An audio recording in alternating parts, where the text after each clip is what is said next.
अध्यक्ष महोदय, अब मैं सदन को इस साल की उत्पन्न परिस्थितियों से अवगत कराना चाहता हूं। अप्रैल माह से ईस्टर्न लद्दाख की सीमा पर चाइना की सेनाओं की संख्या तथा उनके आर्मामेंट्स में काफी वृद्धि देखी गई है।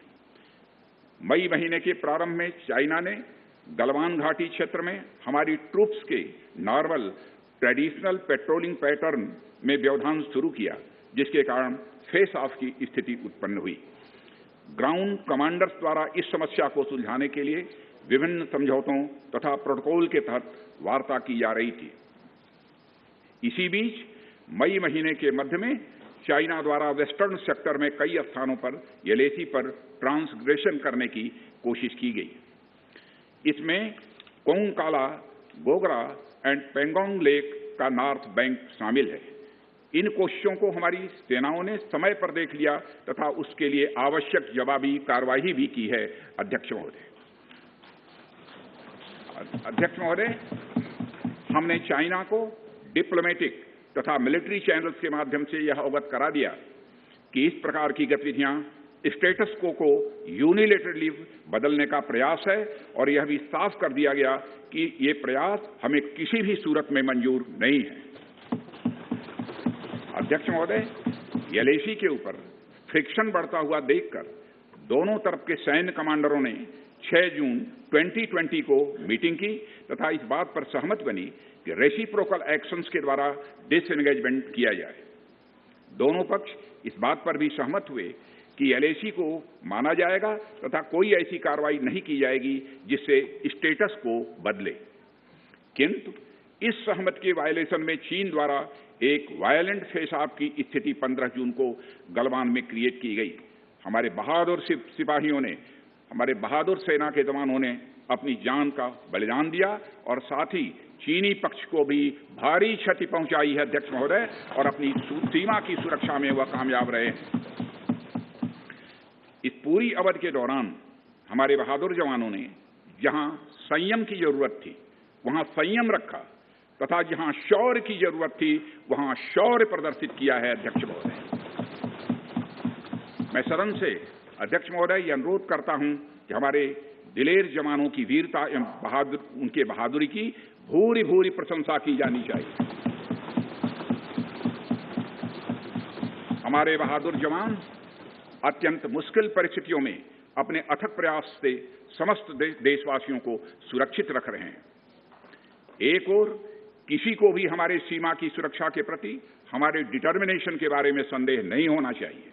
वहीं भारत यह भी मानता है कि पड़ोसियों के साथ शांतिपूर्ण संबंधों के लिए आपसी सम्मान और आपसी सेंसिटिविटी भी आवश्यक है। चूंकि हम मौजूदा स्थिति का डायलॉग के जरिए समाधान चाहते हैं और हमने चाइनीज साइड के साथ डिप्लोमेटिक और मिलिट्री एंगेजमेंट बनाए रखा है।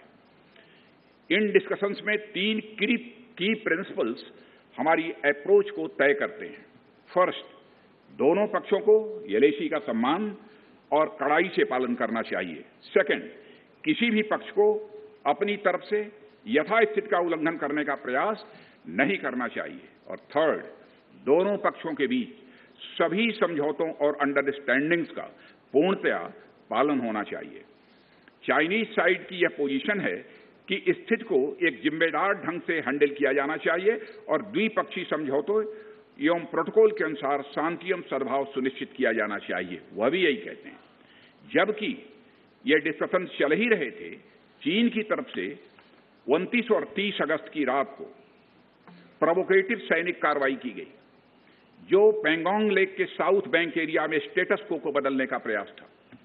लेकिन एक बार फिर हमारी आर्म फोर्सेज द्वारा टाइमली और फॉर्म एक्शंस के कारण उनके प्रयास विफल कर दिए। अध्यक्ष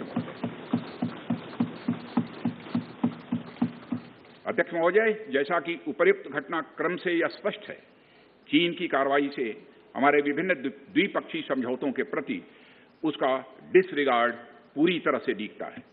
चीन द्वारा ट्रूप्स की भारी मात्रा में तैनाती किया जाना 1993 और 1996 के समझौतों का यह उल्लंघन है। एलएसी का सम्मान करना और उसका कड़ाई से पालन किया जाना सीमा क्षेत्रों में शांति और सद्भाव का आधार है और इसे 1993 एवं 1996 के समझौते में स्पष्ट रूप से यह स्वीकार भी किया गया है, जबकि हमारी आर्म्ड फोर्सेस इसका पूरी तरह से पालन करती हैं। चाइनीज साइड की ओर से ऐसा नहीं हुआ है। उनकी कार्रवाई के कारण एलएसी के आसपास समय समय पर फेस ऑफ्स और फ्रिक्शंस भी पैदा हुए हैं। जैसा कि मैंने पहले भी उल्लेख किया, इन समझौतों में फेस ऑफ की स्थिति से निपटने के लिए विस्तृत प्रोसीजर्स और नॉर्म्स भी निर्धारित हैं। तथापि इस वर्ष हाल की घटनाओं में चाइनीज फोर्सेस का वायलेंट कंडक्ट सभी म्यूचुअली एग्रीड नॉर्म्स का पूरी तरह से उल्लंघन है। अभी की स्थिति के अनुसार चाइनीज साइड ने एलएसी और अंदरूनी क्षेत्रों में बड़ी संख्या में सैनिक टुकड़ियां और गोला बारूद मोबिलाइज किया हुआ है। पूर्वी लद्दाख और गोगरा और कोंकला और पेंगोंग लेक का नॉर्थ और साउथ बैंक पर कई फ्रिक्शन एरियाज हैं। चीन की कार्रवाई के जवाब में हमारी आर्म्ड फोर्सेज ने भी इन क्षेत्रों में उपयुक्त काउंटर डिप्लॉयमेंट्स किए हैं, अध्यक्ष महोदय, ताकि भारत के सिक्योरिटी इंटरेस्ट को पूरी तरह से सुरक्षित रखा जा सके।